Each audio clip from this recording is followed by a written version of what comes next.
Welcome back to Auto Film Studios. In this video we'll be comparing the 2023 M3 Pro 16-inch MacBook Pro with 12-core CPU to the 2019 Intel Core i9 8-core CPU 16-inch MacBook Pro. That was a mouthful, but let's get into the video. Alright, so as you can see right here we got the 2019 i9 and right here the M3 Pro. So first of all, before we get into benchmarks, let's talk about the major design changes in between both of these MacBooks. First of all, starting with the display. On the MacBook with the i9 chip, we have a LCD display. LCD displays basically have lower brightness and lower contrast, so if you're outside it'll be harder to see, or if you're inside in a dark area it'll be too bright, or it'll look kind of purple, if you know what I mean. The black levels on the OLED display on the M3 MacBook Pro are way more true. The M3 is also just way more color accurate, so if you're doing any work like photo editing, video editing, like color grading, the M3's display is a lot better, so you won't have to get like a high dynamic range color grading monitor. Let's get it started by seeing how fast they can wake up. So let's close it and then open each one. And you can see, if you could see that, hopefully one of my cameras got it. As soon as I opened this one, it was on, but this one had to like turn on. Yeah, see that time, this one's not even on yet. I had to click on the trackpad until it turned on. So you can see this is the one with the Core i9. This has the M3 Pro and 36 GB. Opening up Cinebench, so open that, verifying Cinebench. And this will also test the speeds of the computer for opening apps. Alright, so this one is clearly opening way faster than the Intel one, so if you need to open apps very fast, go with this one. That's very interesting. So this one actually opened faster. So let's start the CPU single core test. 3, 2, 1.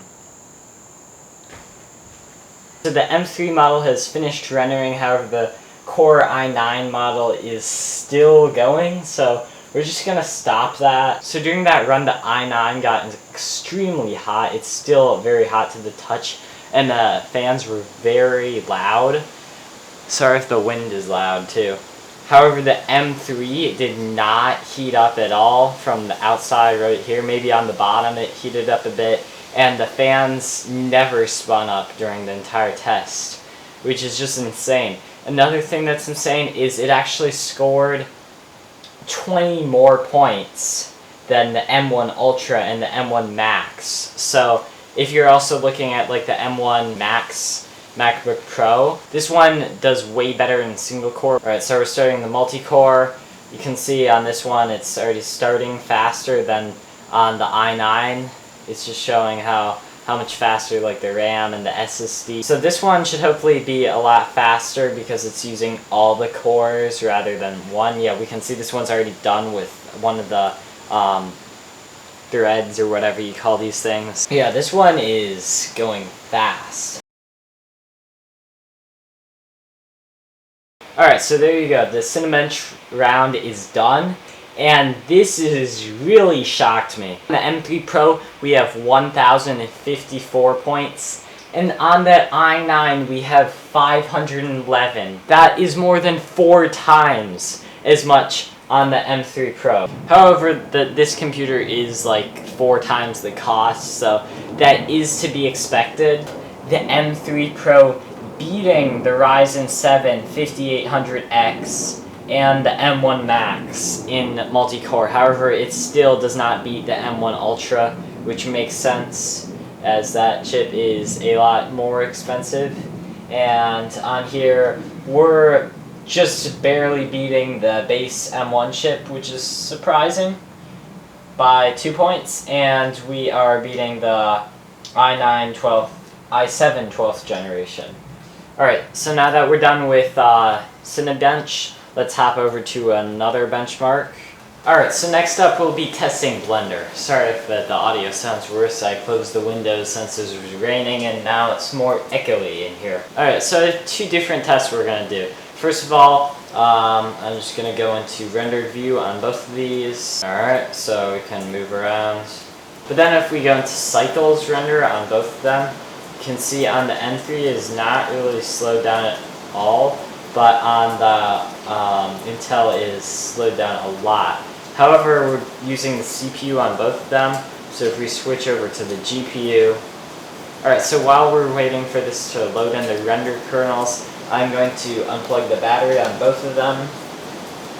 And this one has the MagSafe charger, which is really nice, because if you trip over your cord, your computer won't go falling down onto the floor.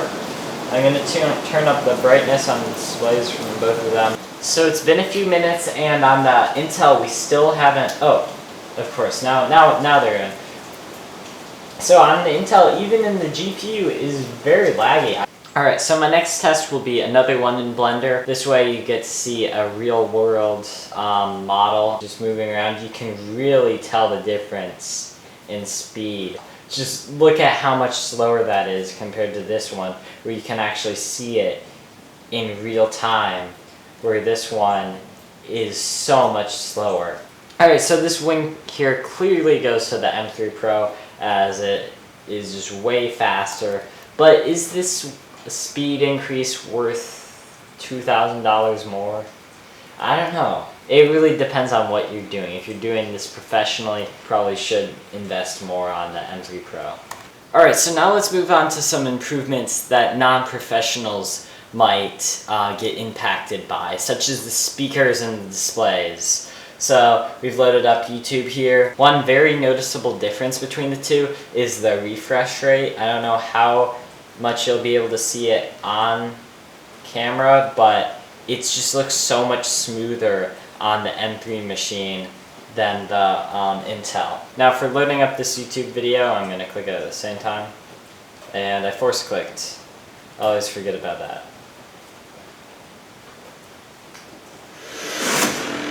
This one definitely loaded up a bit faster. Alright, so we're going to set the quality to 4K on both of them and see if you can notice any difference.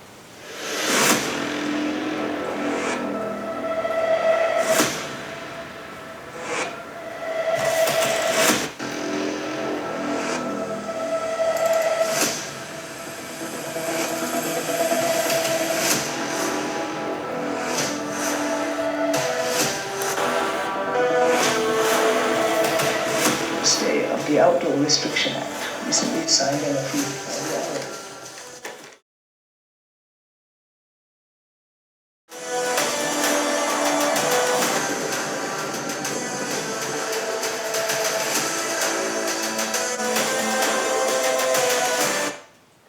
So the speakers on the M3 Pro sounded a bit more full than on the i9, but overall I couldn't really tell much of a difference. However, I could definitely tell a difference in the displays, as the blacks looked a lot deeper on the M3 Pro due to the OLED display. So, I mean, if you're watching a lot of content and you have the extra money to spend, then you might want to go with this one, as the display is just way better. Another thing regarding the displays is the notch on the screen on the M3 Pro versus the lack of it on the Intel. There is a webcam cover on the Intel right now, however there's no notch there. It is just a standard, probably 16:9 display. So the toolbar, you can see my mouse can go up to the very edge of the display, where on here it stops right there, as there's no real screen there. However, there is actually screen up until here. That's why the toolbar looks like it is part of the bezels, which is a really cool design in my opinion.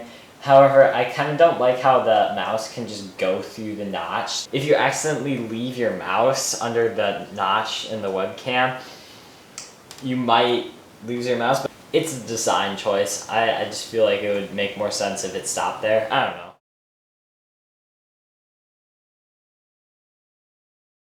Let's talk about ports. The Intel has 4 USB-C, they might be Thunderbolt 3, I think. and one headphone jack, and that's all you get. However, on the M3, we have a lot more. First of all, you have MagSafe charging, which is actually very beneficial. With the MagSafe cable, I can just snap it in and take it out very, very easily with minimal effort. While with USB-C, you have to find the port, you have to like put it in there, and then if you pull on the cord, it brings the computer with it. So, you know, if you trip on it, there goes your computer. So the re-edition of MagSafe to the newer MacBooks is a very, very good feature. Another new port on here is the SD card slot, which is a very, very welcome feature for filmmakers and photographers, as cameras use SD card slots, so having one built into the computer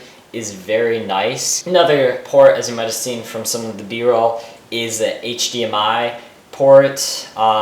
I'm not sure which HDMI this is. I think it's a bit outdated. It's like HDMI 3, but this is nice if you have external monitors or you want to hook it up to a TV. These are all really, really nice features to have on a pro-level computer, and the lack of them on this MacBook Pro just makes it feel less of a pro computer. I don't know what Apple was doing in 2016 to 2020, but the removal of all these ports in the i9 MacBook is just... It's kind of a deal breaker. Even though this one costs so much more, I'd way rather spend a bit more on a M1 MacBook Pro with more ports than this 16-inch with like 4 USB-Cs. Alright, so another major difference between the two is the touch bar. Now, the touch bar was a very, very controversial addition to the MacBook. Many people loved it, many people hated it. If you like the touch bar, maybe go with this one if the performance and the ports don't mean much for you. But, I mean, I don't really see the difference. I kind of like the touch bar for like changing screen brightness and volume, but other than that, it didn't really have much new features. And for like the FN keys on here, you just hit FN and then FN whatever. However, on here, you do the same, but they're not actual physical buttons. So there's something about feeling the physical buttons on the real computer where you don't have to look down at the keyboard and see which key you're pressing if you know where the buttons are. On here, you just hit them, while on here you have to like hit and tap. And I mean, the touch bar has some use cases where it's nice to have, but on most of them it's just like so that's another good thing about this. Good, bad, depending on if you use the touch bar. Now, some applications actually do use the touch bar, like if you're scrubbing through movies, that can be helpful. However, other than that, it's kind of not a useful feature. I mean, sure, there's a Siri button, but Siri is pretty useless on these Macs. And speaking of Siri, that leads us into our next segment on this, Apple Intelligence. The whole entire Apple Silicon lineup of Macs will be getting Apple Intelligence, which is basically Apple's AI features on their computers. I don't know why they couldn't just called it Apple AI. I don't know, Apple Intelligence sounds better. So basically this will have like a better Siri that isn't all like stupid, you know? So I guess that's useful.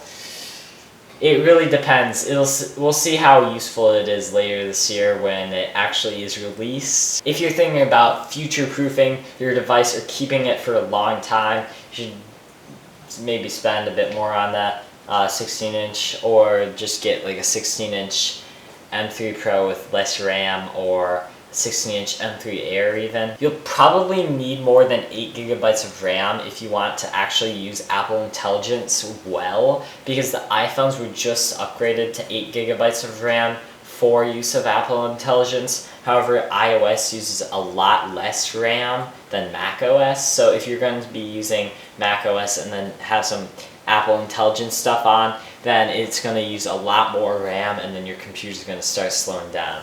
Alright, so that's basically all for this episode. It really depends on how much your budget is. If your budget is enough to buy this, and you need the extra performance, I'd say go with this one. especially if you want to keep your device for a while. This one, it is a pretty solid device still. However, if you're actually using your Mac computer as a laptop, like you're bringing it around outside to do work, to a coffee shop, so somewhere other than your desk, where you might as well just be using a desktop computer, which is a lot cheaper. One thing that is a major factor of these computers is the battery life for using them as a laptop. I unplugged these about maybe 20 minutes ago and did some of the Blender tests without the charger on. And the battery on the M3 Pro is at 99%. It's only dropped 1% since like 20 minutes ago. And on the Intel, it's at 68%. That's a 40% difference. So if you're using these on battery all day, this one is definitely something you should consider picking up. Or just like a lower chip model, since they'll be cheaper, like 512 and 18 gigabytes of RAM. Those ones are probably only like $2,500, maybe a bit less. Especially if you find a deal on like B&H, you can pick it up for $1,500, and by then that's only like a $1,000 difference. And if you're buying this used, it might have some physical damage, like this one has a few dents in it and the back is kind of scuffed up. Plus, if you're buying it used, then you might get one that's been used on battery a lot and have a ton of charge cycles, which means the battery is going to last even less time. So if you're doing that, the M3 Pro, or just even M3, is going to be so much better for battery.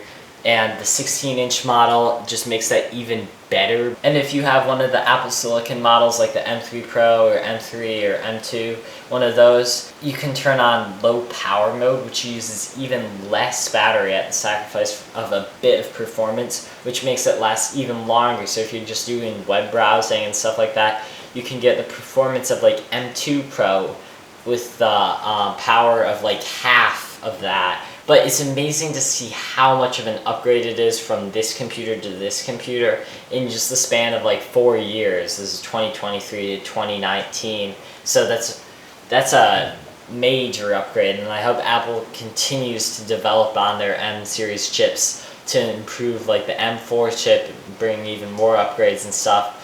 Also, another note, if you do any video editing or photo editing, these ones are going to be way more efficient and way faster for any of that. I wasn't able to incorporate any of those tests. However, I have used both for video and photo editing, and this one is so much more faster, especially in photo editing. I did a Lightroom export on this one, and it took like, I didn't even know how long. It was 20-minute range maybe. And this one, for like, I did a test earlier today with 50 photos, that took like a few seconds. The encoders on this laptop just make it so much more fast for all these use cases that professionals use. But anyways, it really depends on your budget and how much you're willing to spend on the computer.